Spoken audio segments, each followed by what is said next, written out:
ঘরে সেই ইয়ে কচুর গাছটা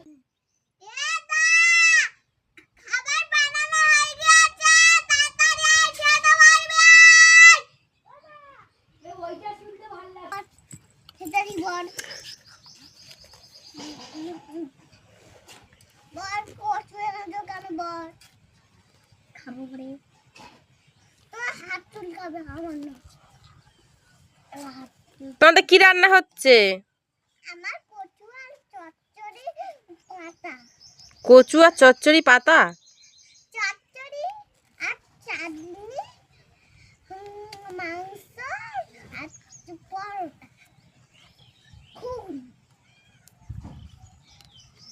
রান্না হয়ে যাক তারপরে ভিডিও করবো। এটা রান্না হয়ে গেছে।